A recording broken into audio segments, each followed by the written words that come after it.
En esta sección vamos a reflexionar sobre algunos aspectos relacionados con la seguridad criptográfica. El objetivo de la criptografía actualmente es garantizar la seguridad de un sistema de comunicaciones.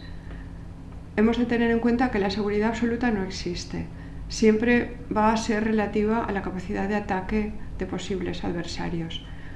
Ello nos lleva a que para tratar de suministrar seguridad a un sistema de comunicaciones tengamos que explorar qué aspectos pueden protegerse, de qué herramientas disponemos para ello y, por último, tendremos que analizar el grado de protección conseguido. Para ello, a su vez, tendremos que estudiar técnicas de ataque. En primer lugar, vamos a pensar qué aspectos de una información podemos proteger. La criptografía cifra esos aspectos en 4 servicios, en 4 acciones. Es lo que se llaman servicios de seguridad. Son los siguientes. En primer lugar, pretende garantizar confidencialidad. Se trata de garantizar la privacidad del mensaje. Es decir, el mensaje debe ser comprensible o accesible solo por el destinatario. Se consigue mediante el cifrado. En segundo lugar, tenemos la autenticación. Se trata de garantizar la autenticidad de origen del mensaje. En estos momentos, cuando recibimos un mensaje, no sabemos a ciencia cierta quién lo ha originado. La criptografía pretende garantizar quién es la entidad que envía el mensaje, es decir, que el mensaje procede de quien dice provenir. Se consigue mediante firmas digitales. En tercer lugar, tenemos el servicio de integridad, es decir, se trata de garantizar la autenticidad del contenido. De nuevo, cuando recibimos un mensaje, no sabemos si el mensaje es el que debería ser o por alguna razón ha sido modificado. Se va a conseguir con funciones resumen, las llamadas hash functions, o con MACs, códigos de autenticación de mensaje. Por último, tenemos el servicio de disponibilidad, es decir, se trata de garantizar el acceso a la información. A diario tenemos necesidad de utilizar numerosos recursos informáticos, electrónicos y, por supuesto, debe garantizarse que el acceso está disponible, que el servicio está disponible. Se consigue mediante la gestión de claves. En segundo lugar, hemos dicho que necesitamos analizar el tipo de protección que vamos a conseguir, que vamos a ofrecer. Hemos de establecer algunos términos. La seguridad de un sistema se considera violada cuando se obtiene la clave secreta del cifrado. Pero hemos de tener en cuenta que en ocasiones es posible obtener el mensaje en claro sin necesariamente encontrar la clave del cifrado. Ya iremos viendo en adelante cómo y por qué puede pasar esto. Bien, vamos a establecer el grado de seguridad criptográfica que se puede conseguir. Como mecanismo de análisis lo vamos a establecer con relación a los criptosistemas y con respecto a los protocolos. Según este grado de seguridad conseguida, se dice que un criptosistema puede ser incondicionalmente seguro, es decir, se alcanza seguridad incondicional o computacional o probable o condicional. En segundo lugar, analizaremos los protocolos, aunque los protocolos están menos estructurados y su análisis es más difícil. Con respecto a la seguridad de los criptosistemas, se dice que un sistema es incondicionalmente seguro si el conocimiento del texto cifrado no aporta ninguna información sobre el texto en claro, independientemente de la fortaleza del adversario. Es decir, si el conocimiento del cifrado no ayuda a conocer el texto en claro de forma más sencilla que si el cifrado no lo conociéramos. Solo hay un cifrado incondicional, que es el cifrado de Burnham, que ya ha sido presentado. Sobre él volveremos también. Se dice que un criptosistema es computacionalmente seguro si está proporcionado por métodos de cifrado para los que no existe capacidad de cálculo suficiente para obtener la clave secreta. Son criptosistemas computacionalmente seguros, el RSA y la mayoría de cifrados de clave pública, como veremos más adelante. Un criptosistema es probablemente seguro si está proporcionado por métodos de cifrado que no han podido ser violados a pesar de los esfuerzos repetidos por romperlos.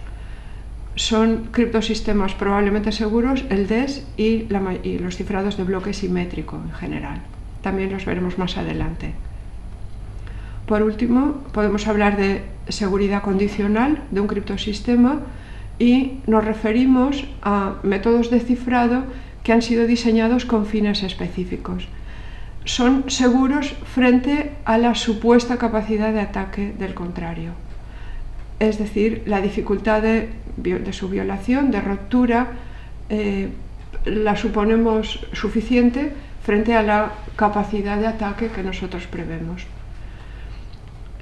La mayoría de los diseños de cifrado son condicionalmente seguros.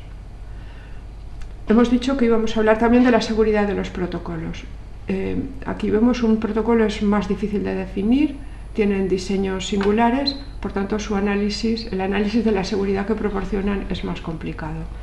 Pero un protocolo puede ser vulnerable porque puede tener defectos en su diseño o en ocasiones se puede violar sin necesidad de encontrar la clave secreta, sin necesidad de romperlo propiamente, sencillamente porque está mal implementado. Más adelante volveremos a reflexionar sobre protocolos. Nuestro tercer punto de reflexión era cómo conseguir herramientas que nos permitieran garantizar la seguridad de la información. Y hemos dicho que era necesario también efectuar estudios de ataques a esas herramientas. En primer lugar, vamos a reflexionar sobre los ataques. Vamos a abordarlos desde dos puntos de vista. En primer lugar, por su naturaleza. Pueden clasificarse en dos tipos, ataques pasivos y después ataques activos. Los ataques pasivos consisten en monitorizar sencillamente el canal de comunicación. Es decir, se trata de la simple observación de la existencia del mensaje o bien del análisis de tráfico. En ocasiones se produce un tráfico masivo, lo cual suele ser indicativo de alguna anomalía. Es decir, por la simple observación de que el mensaje se produce, es posible obtener bastante información. En cuanto a los ataques activos, el atacante en general pretende obtener la información del mensaje, pero en ocasiones también es posible que pretenda modificarla. Bueno, se suelen clasificar en estos cuatro tipos: ataques de intercepción, el mensaje es interceptado, su contenido es conocido, con lo cual deja de garantizarse su confidencialidad. Puede ser un interrumpido, bloqueado, con lo cual no se garantiza disponibilidad. Puede ser interceptado y modificado y enviado de nuevo. En ese caso, el receptor no tiene garantía de integridad, el documento ha sido modificado. Y por último, pueden producirse inserciones de nuevos mensajes, en cuyo caso no hay autenticidad de origen. Por el modo de proceder, vamos a distinguir los ataques a los criptosistemas de nuevo de los ataques a los protocolos. Esto es muy importante. Pueden efectuarse ataques a los criptosistemas de distinta fuerza, por decirlo así. Uno de ellos es por fuerza bruta. Consiste en encontrar la clave probando cada clave del espacio de claves, o bien a partir del cifrado. En este caso, el atacante solo tiene acceso al cifrado y a partir de él trata de encontrar la clave secreta.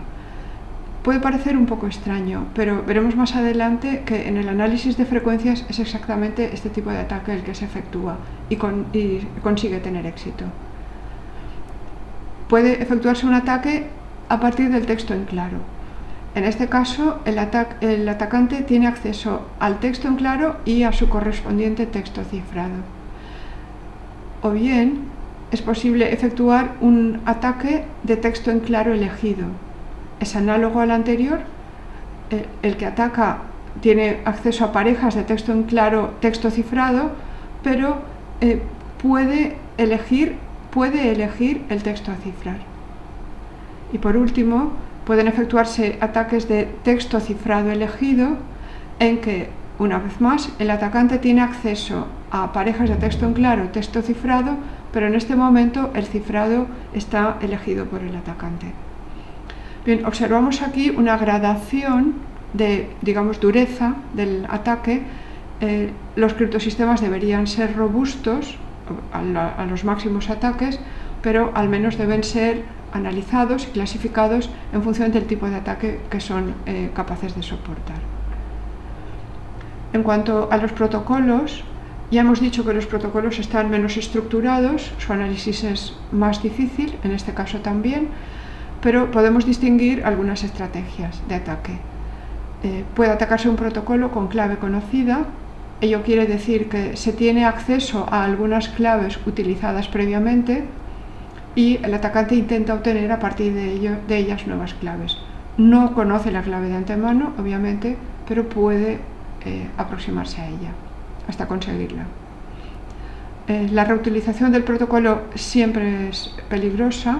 El atacante registra una comunicación o parte de ella y tratará de insertarla en una comunicación posterior. Puede suplantar la personalidad de alguno de los comunicantes, asumiendo, claro, sus privilegios. Existe un ataque que se denomina compilación de un diccionario. En él se colecciona una lista de posibles claves y se prueban hasta obtener alguna útil. Y si no, como en el ataque de clave conocida, se pueden ir modificando dentro del patrón de claves hasta tratar de conseguir la clave. Existe un ataque de búsqueda exhaustiva, es un ataque por fuerza bruta en que el atacante de nuevo intenta probar todas las posibles claves.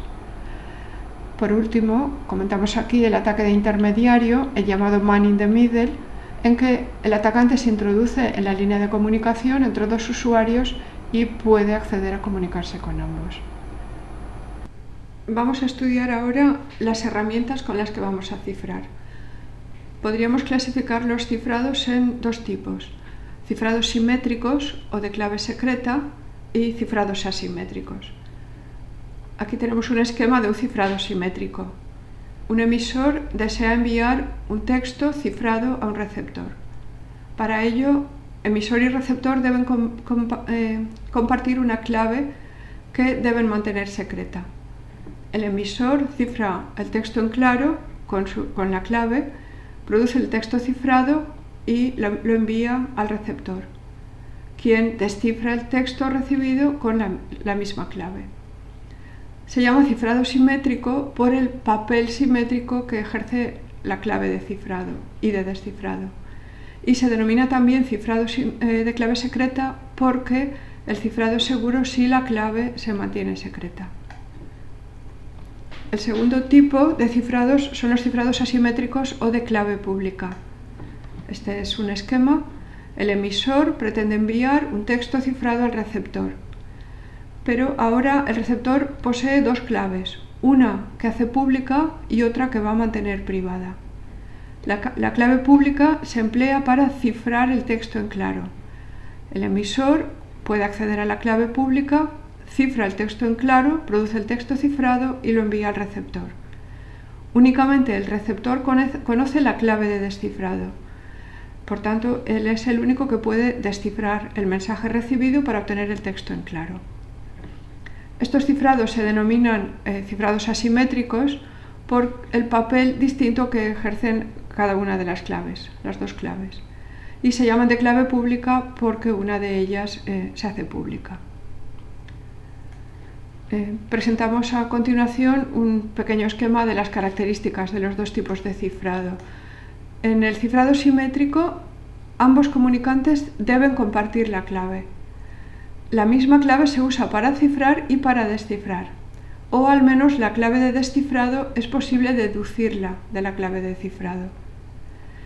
Son altamente eficientes y son muy robustos, son resistentes a gran cantidad de ataques. Un ejemplo es el cifrado en flujo, en el que el cifrado se efectúa bit a bit.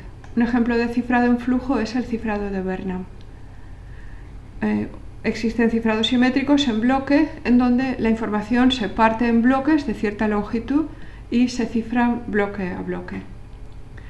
Ejemplos de cifrados en bloque son el DES, triple DES, Blaufisch. Aquí tenemos unos cuantos, vamos a estudiar algunos de ellos.